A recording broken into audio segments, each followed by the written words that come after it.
A new age is upon us, and a new age and a better way to play retro games from your better days. Or if you're a young Padawan learner, aka a young Jedi gamer, I will show you the best way to play console games on your Android phone, including legendary game titles that you might never have played before. Gaming hits from the dark ages, before the internet became publicly available. And do you know why this is a good thing?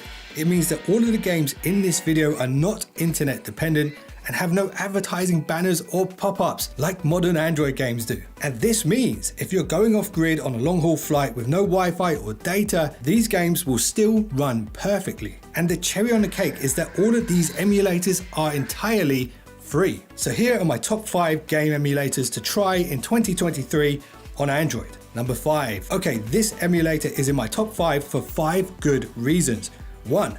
The Nintendo 64 was fantastic. 2. This emulator does support gamepads. And 3. The game sizes are tiny. Even the largest games are around 30 megabytes. It's called the M64 Plus FZ, and the M64 Plus FZ can run games directly from zip files, which makes those small games even smaller. And do you realize what this means? This means you can store a massive catalog of the best N64 titles on your device without having to worry about storage space. And if you are worried about storage space, then you could get one of these tiny USB-C pen drives to store your games on and only plug it in when you need it. There's an affiliate link in the description if you want to pick one up. And the 4th reason why the M64 Plus FZ is in my top 5 is that at the time that the N64 was in its prime over 25 years ago, it was competing against the far more graphically superior PlayStation. So Nintendo's solution to this was to focus on gameplay and not so much the graphics. And what this means for you and I is that the M64 Plus FZ emulator will not strain your device when it comes to graphics. You won't have to sacrifice graphics performance, and more importantly, you won't have to sacrifice any of the fun. In fact, the N64 graphics rendering should be a walk in the park for most modern smartphones these days. And the 5th and final reason why this is 5 in my top 5 is because it's so easy to set up. You just download it directly from the Google Play Store, and during the first launch of the app, you'll be prompted to point to the folder where your N64 game ROMs are, and that's pretty much it. And if you want to know how to get N64 ROMs onto your device, Google is your friend. Just say, "Hey Google, how do I get N64 ROMs on my device?" Ask and you shall be given. And I've got a gold medal emoji for anybody who knows where that quote comes from. And something that I know a lot of you appreciate about Nintendo in general is how many Pokemon games are available on their consoles dating all the way back to 1999. And keep in mind, the N64 was released in 1997 and there is a Pokemon game available on it. In fact, if you're an aspiring Pokemon master, if you use all of the emulators that I'm going to show you in this video, including the last 2, you just might be able to finally catch them all. Like what I did there? Now, going back to what I said about file sizes, The Legend of Zelda Ocarina of Time on the N64 is around 30 megabytes, and it does play beautifully here. But let's say you want to play this same game but with much better graphics, then you might want to try out number 4 on my list. Citra is available on the Google Play Store for free.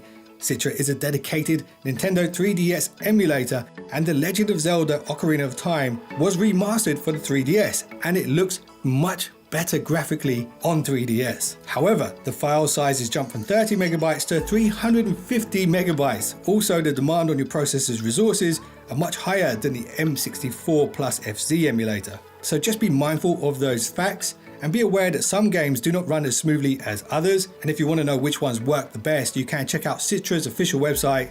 There'll be a link in the description. Now, I like Citra for a few reasons. I like the second screen functionality that the 3DS had, and that touchscreen input works perfectly on the Android devices, and that touchscreen element was a unique part of the DS setup. And something else that stands out about this emulator is that if you really wanted to, you could actually emulate the 3D effect with the stereoscopic 3D mode. And if you want to try this out, next time you go to the cinema to watch a 3D movie, just make sure you bring home a pair of those 3D glasses. Now, if Citra doesn't run smoothly for you the first time you try it, just be patient, as when you play games on Citra, Citra will start to build a 2 GB shader cache, and once it's done this, you should start to see performance improvements when it comes to emulations. If it doesn't improve, then maybe you should get the Citra Enhanced MMJ app. It is a superior and more up-to-date version of Citra, and the reason I didn't mention it at the beginning is because it's not actually available on the Google Play Store. And if you want the Citra Enhanced MMJ 2.2.0 or newer, the first thing you need to do is scroll down just below this video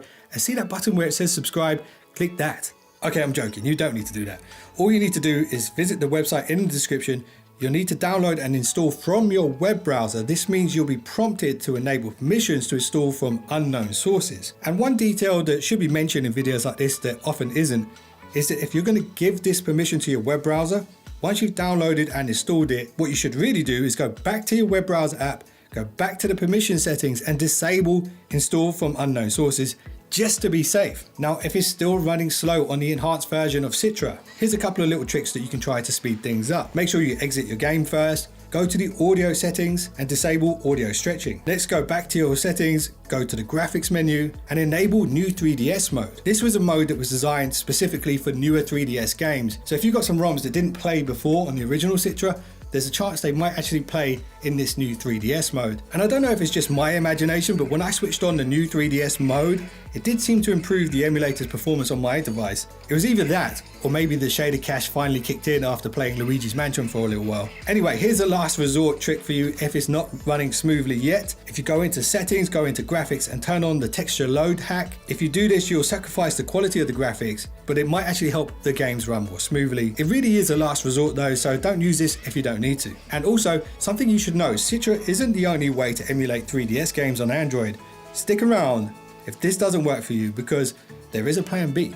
Okay, let's go back 3 generations of PlayStations and revisit the PS2. This one is ever evolving and probably the best PS2 emulator out there. It's the Aether SX2. And I say revisit because I did make another emulator video that mentioned the Aether SX, and I'll link that at the end. So Aether SX2 quite recently had a significant bump in performance thanks to the official dev team. It is available on the Google Play Store and it's now smoother and more efficient than ever before, and seeing how much better it's gotten since I last used it was surprising. Now, to get this working, you will need a BIOS file for Aether SX2. It will ask you for it the first time you boot it up, and a simple Google search should do the trick if you're wondering how to get the BIOS file. If you're really stuck, I've got a few links on my website to some explainers if you need them.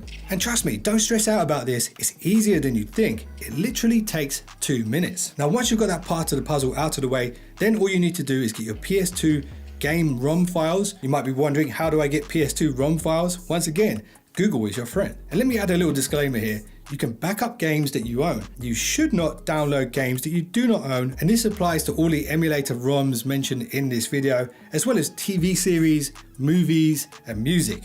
You get the idea. Okay, now we've got that out of the way, I've got one of the greatest PS2 games of all time running here at full speed whilst being upscaled 4x. I should mention I am using the iQOO11, which is a brand new Qualcomm Snapdragon 8 Gen 2 smartphone, and it's one of the most powerful phones you can get right now at the time of this video. So I've maxed out all of the graphics settings. I've also set the Aether SX2 to use the Vulkan backend, and if you have a newer Snapdragon chip, I recommend you do the same. And the emulation here is amazing. It's so silky smooth. Even God of War 2, at its most chaotic moments, still runs amazingly well. It really is impressive. Now, if you don't have the latest Snapdragon device, do not fear, it will still run well on most modern smartphones, and if it is running slow, I recommend not upscaling the graphics like I have.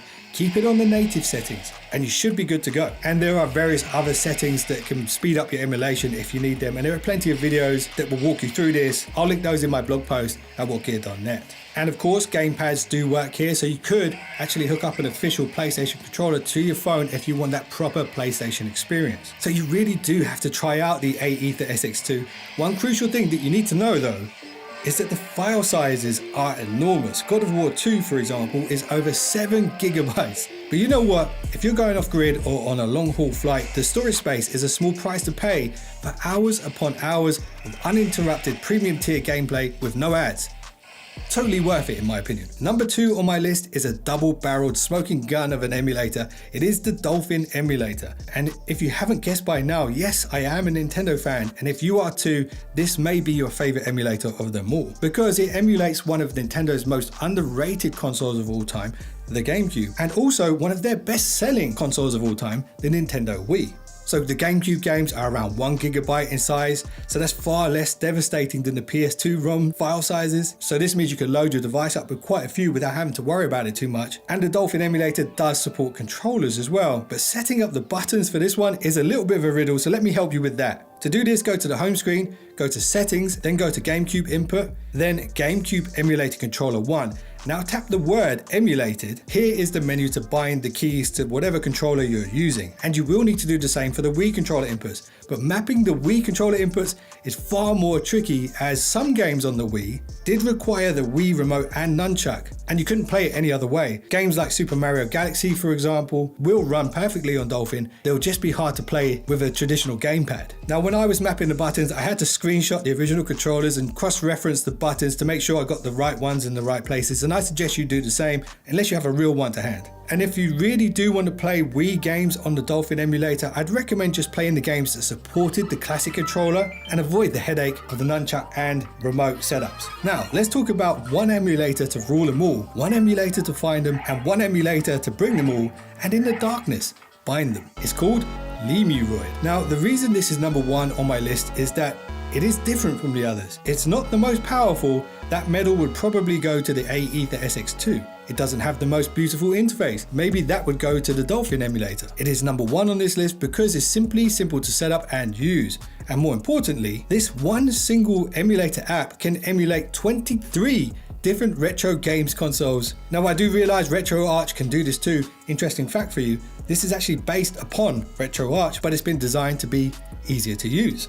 And something that's really impressed me about émulateur is its ability to play 3DS games smoothly, and dare I say, in some cases more smoothly than Citra. Although there aren't quite as many options available as Citra Enhanced when it comes to graphics and stuff like this, but it does seem to work well without having to do much at all. The more challenging stuff like PlayStation games, it kind of struggles with a little bit, so you may want to use the Aether SX2 if you really want to play those old Metal Gears or anything like that. And it can also handle PSP games, but if you really want the best PSP emulator, make sure you check out the video that I link at the end of this one. But listen here, if you want to play all those Sega and Nintendo classics, or even go way back to 1977 and the Atari 2600, you can do that with émulateur. It is the most versatile of them all. So if you want to become a Pokemon master and finally catch them all, this one emulator might be the best emulator for that. And there's some great tutorials on YouTube on how to set this up properly. Again, I'll link those on the blog post. And of course, it does support controller input. And if you've been watching this video and thinking to yourself, what controller is that I'm using?